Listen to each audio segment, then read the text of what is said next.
सभी को पता है कि पुलिस स्टेशन लाडवा के अंदर एक शिकायतकर्ता द्वारा कुछ पुलिस कर्मचारियों पर ये आरोप लगाए गए थे कि वो बोन कैंसर पेशेंट होते हुए उसके साथ मारपीट की गई तथा उसके साथ कुकर्म किया गया। तो जैसे ही ये आरोप लगे, पुलिस ने अपनी त्वरित कार्रवाई करते हुए इसके अंदर तत्काल ही एफआईआर रजिस्टर की थी तथा सीनियर ऑफिसर्स के अंडर में एक एसआईटी का गठन किया गया था। उस एसआईटी का जो नेतृत्व किया था वो डीएसपी लाडवा ने किया था। करीब 15 दिन आज इसको हो चुके हैं और इसके अंदर लगभग सारी इन्वेस्टिगेशन हमारी कंप्लीट आज हो चुकी है। साइंटिफिक सारी इन्वेस्टिगेशन इसके अंदर की गई है, जिसके अंदर जो जो डिटेल्स आई है वो मैं आज आपके सामने साझा करूंगा। सबसे पहले तो 17 और 18 की रात, जिस रात का ये इंसिडेंट था, मेडिकल रिपोर्ट्स के मुताबिक जो शिकायत करता था उसने शराब का सेवन किया हुआ था। ये मेडिकल रिपोर्ट्स इसकी पुष्टि करती है। शराब का सेवन उसने किया हुआ था और उसके बाद उसका पुलिस कर्मचारियों के साथ नाका तथा थाने के अंदर उसकी बहसबाजी, जिस कारण उसको 172 बीएनएसएस के अंदर डिटेन किया गया था। This is on record. उसके बाद पूरी रात वो थाने के अंदर सीसीटीवी फुटेज की कवरेज के अंदर आए, इवन लॉकअप के अंदर भी। इसमें कोई छुपाने वाली बात नहीं है, जो चीज़ें हैं वो सामने है।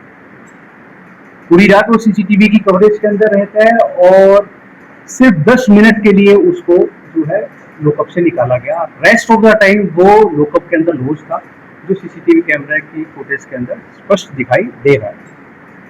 इस 10 मिनट के दौरान उसके साथ जो है वो मारपीट की पुष्टि होती है। और मारपीट का कारण ये सामने आया कि जब वो लॉकअप के अंदर बस लॉज था तो उसका उन पुलिस कर्मचारियों के साथ उसकी बहसबाजी होती है।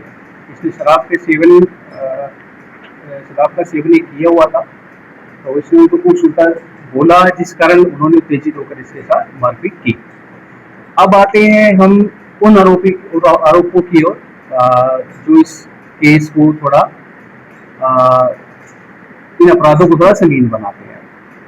सबसे पहले ये था कि बोन कैंसर पेशेंट के साथ कुकर्म हुआ, ब्लीडिंग हुई, जिसे आप लोगों ने बिना कोई पुष्टि हुए आप लोगों ने सभी ने इसको उठाया था।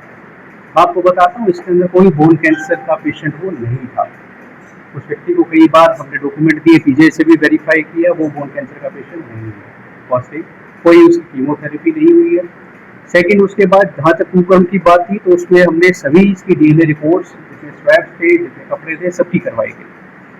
कहीं भी किसी कुकर्म की पुष्टि नहीं हुई।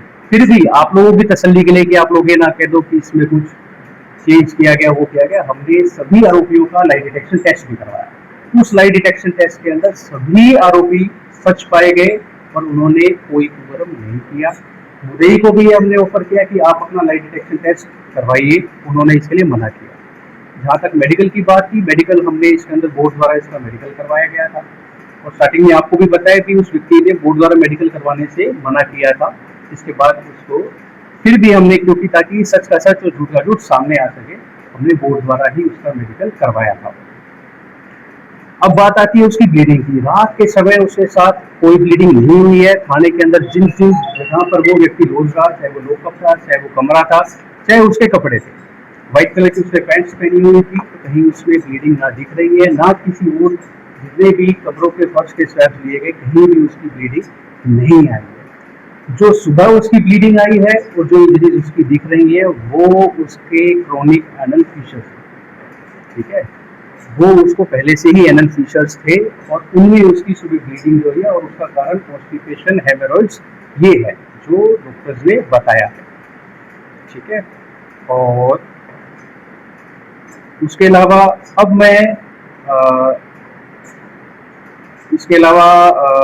मैं आऊँगा पत्रकारों द्वारा किए गए कुछ रिपोर्टिंग पर। जितनी इन्वेस्टिगेशन है सारी की सारी हमने इसमें कोई भी ऐसा एंगल नहीं छोड़ा जिसके अंदर कोई कमी या कोई हमें इसमें कोई कमी निकाली जा सके। कुछ अखबारों के बारे में मैं जरूर कहना चाहूँगा और कुछ यूट्यूब वाले हमारे पत्रकार भाई बंधु हैं उनके बारे में मैं कमेंट करना चाहूँगा। आप लोगों ने बिना कोई पुष्टि किए हुए आपने हर जगह लिखा कि थाने के अंदर किया गया कुकर्म, ठीक है।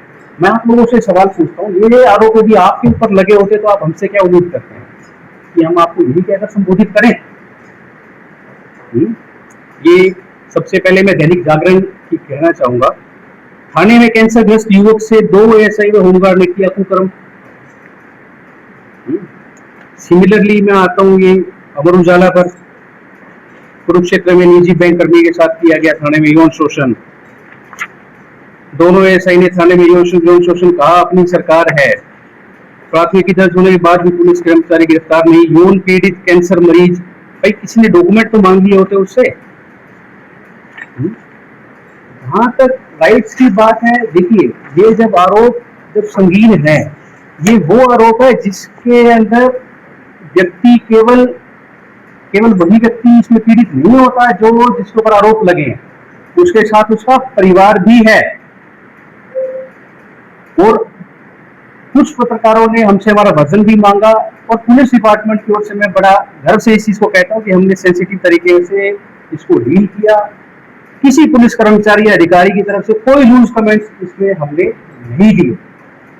जिन समाचार पत्रों ने या जिन पत्रकारों ने हमसे पुष्टि मांगी, हमने उनको अपना वर्जन बताया, इन्वेस्टिगेशन ऐसे चली। परंतु कुछ पत्रकारों द्वारा इसके अंदर बहुत ही, मैं कहूंगा, इनसेंसिटिव तरीके से आप लोगों ने इस केस को डील किया। बिना कोई पुष्टि होते आप इस चीज को समझिए, जैसे आप लोगों का परिवार है वैसा ही पुलिस कर्मचारियों का भी परिवार है। आप बिना पुष्टि किए हुए किसी पर आरोप है, आप लिखिए कि उस पर आरोप लगे, उस पर जांच हो रही है, पर आप बिना किसी उस चीज का पुष्टि किए जा रहे हैं। देखिए ये एक कथा मैं कहूंगा कि बहुत ही गलत आचरण रहा, जो बहुत ही निंदनीय है। मैं आप लोगों को स्पष्ट काफी ऊपर करता हूँ, ठीक है। तो आप सभी से मैं ये जरूर कहूंगा, कृपा करके ऐसा कोई व्यवहार मत कीजिए। ये तो जो है आप लोग चलाते हैं, देखिए डिजिटल मीडिया पर ये रहेगा और एक लंबे समय तक ये चीज रहेगी। उन व्यक्तियों जिन पर ऐसे झूठे आरोप लगते हैं, उन पे और उनके परिवार पर क्या बीती है, इसको अपने ऊपर भी लेकर देखिए। यदि आपके बच्चे स्कूल में जाते हैं, आपके भी एक सोशल लाइफ है, यदि आप पर ऐसा आरोप लगे और मैं ऐसी चीज को पूरा वो प्रोपोगेट करवाऊं कि आप लोगों ने किया ये XYZ, ऐसा नहीं है। आपसे रिक्वेस्ट रहेगी कि कृपा करके थोड़ा जिम्मेदारी के साथ ये कीजिए। हमारी तरफ से PRO नियुक्त भी है। आप लोग जो हमसे पूछते हैं, we always make our version available to you 24/7। बहुत सारे पत्रकार मेरे को रात को भी फोन करते हैं, मैं कभी उसको ऐसा नहीं, उनको उनका वर्जन दिया जाता है। कृपा करके लोगों को ये कहने का मौका मत दीजिए कि ये माइक नहीं है, उस तरह है, और बतौर मानव सभ्यता आप लोगों का विकास ही नहीं हुआ। सेंसिटिव केसेस हो, उनको सेंसिटिव तरीके से ही उनको डील किया जाए। धन्यवाद।